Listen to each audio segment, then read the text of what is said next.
Picture yourself entering one of the most opulent palaces ever built, gilded corridors, dazzling chandeliers, and enough silk and satin to circle the earth twice. But take a deeper breath, and you'd be overwhelmed by a stench so powerful it could make roses wilt from 20 feet away. Welcome to the Palace of Versailles in the 17th century, a place where luxury clashed with squalor, where elegance masked decay, and where royal women, draped in jewels and titles, endured a grim reality of filth. Today, we're diving headfirst, metaphorically, thank heavens, into the shockingly unclean world of noble women at the height of French royal splendor. These are the most horrifying hygiene practices of royal women. And trust me, you're not prepared.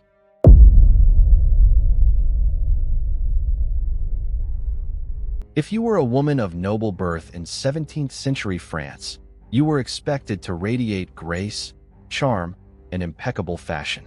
But when it came to personal hygiene, things took a far less glamorous turn.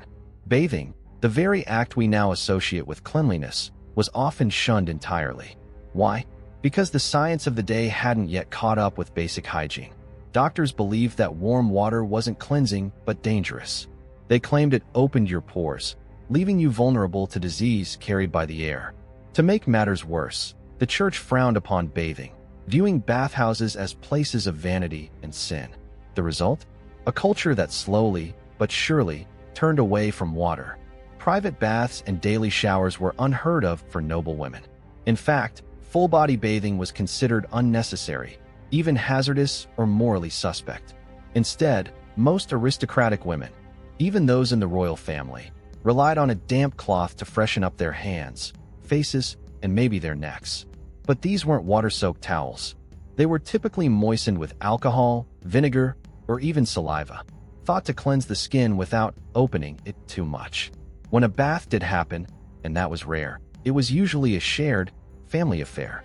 Everyone took turns using the same tub of water, and men went first. By the time a woman stepped in, the water was lukewarm, murky, and filled with residue. If there was any water left at all. The effect on the royal palace? Let's just say the stench didn't stop at the stables. Visitors often remarked on the overwhelming odor that lingered through the halls of Versailles, a pungent cocktail of old perfume, sweat, animal fat, and mildew. It wasn't that the royals didn't care about appearances, quite the opposite, but their concept of clean was vastly different, especially for women, who were expected to be the very image of beauty and refinement. It was a cruel contradiction, draped in silk, dripping in jewels, powdered to perfection, yet beneath it all, skin that hadn't touched soap in months. The result?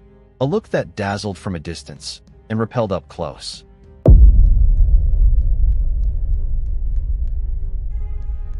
As if the lack of bathing wasn't bad enough, the next hygiene habit, or more accurately, the complete absence of one, is something we completely take for granted today: toilets.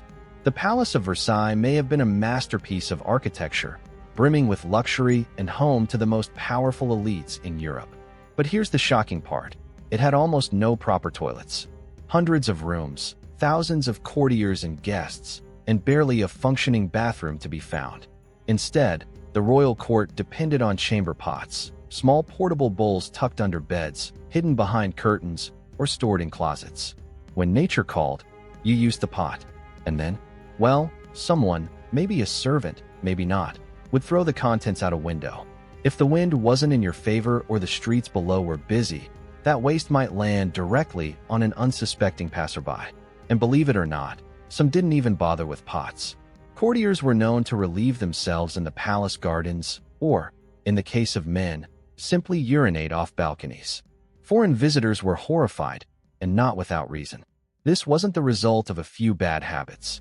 It was an entrenched culture of filth. The stench of the palace became legendary, and corridors frequently doubled as makeshift toilets.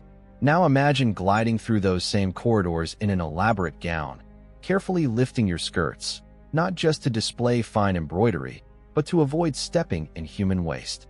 Things got so out of hand that in 1715, a royal decree was issued mandating that the palace hallways be cleaned once a week. Not every day, not even after major events, just once a week, and that was considered progress. As for wiping, Toilet paper was centuries away. People used whatever was on hand: rags, leaves, straw, or in dire moments, even their own hands. Washing afterward was rare, if it happened at all.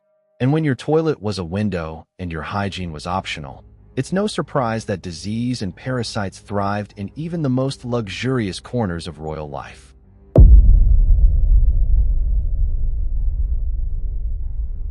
Now let's shift our focus to something that should have been a source of pleasure: food. Royal banquets were the stuff of legend.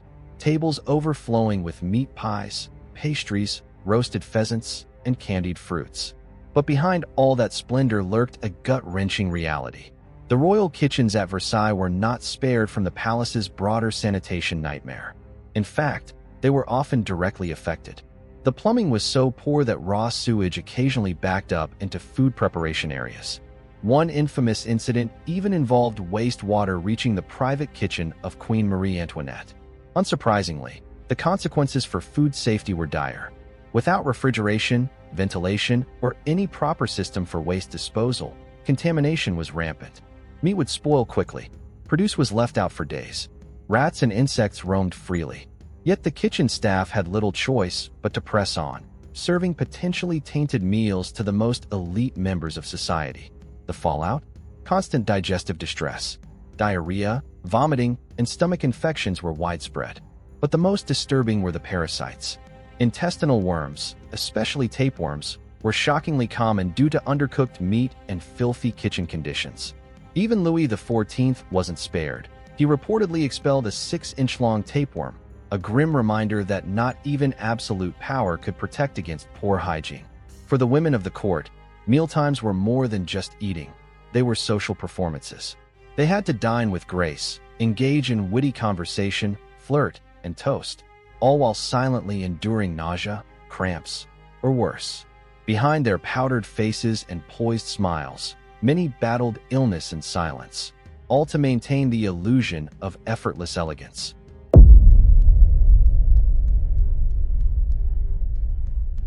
If Versailles was the beating heart of Europe's fashion obsession, then its most dramatic expression pulsed through the towering wigs and elaborate hairstyles of royal women. These weren't mere hairdos, they were feats of engineering. Hairstyles rose feet above the head, lavishly decorated with pearls, ribbons, miniature gardens, and in some cases, full model ships sailing through a sea of powdered curls. To achieve such grandeur, women relied on wire frames, horsehair, and padding made of wool or cotton to build the base. Once the structure was in place, they applied generous amounts of pomade, a greasy blend made mostly from animal fat, especially beef tallow, to shape and hold the style. But that sticky pomade didn't just set curls. It also created the perfect warm, oily environment for lice. Because hair was rarely washed and wigs were not casually removed or cleaned, lice infestations became the norm, not the exception. Colonies of the insects thrived in the dense, unwashed styles. To cope, ladies of the court used long-handled silver lice tools, often called lice claws, to scratch their itchy scalps without disturbing their carefully crafted look. These tools were so common, they were brought to dinners and balls, where a woman might pause mid-conversation or between sips of wine to discreetly scratch beneath her towering coif. Despite the discomfort, the itching, the smell, the ever-present parasites, no one dared fall out of fashion. At court, appearance was everything. To show up looking unfashionable or unkempt could mean social disaster. So even if your scalp was crawling with lice and your hair reeked of old fat, the performance had to go on. And it wasn't just uncomfortable, it was dangerous. Some wigs were so heavy they caused chronic neck pain. Others, made from flammable materials, caught fire from nearby candles. But it was all part of the cost of maintaining status and elegance at court. Meanwhile, poor women had no such burdens. Lacking the means or the expectations for such fashion, many simply shaved their heads to avoid lice altogether. But for noble women, their hair, real or fake, was their crown, even if it hid an entire ecosystem beneath the powder and pomade.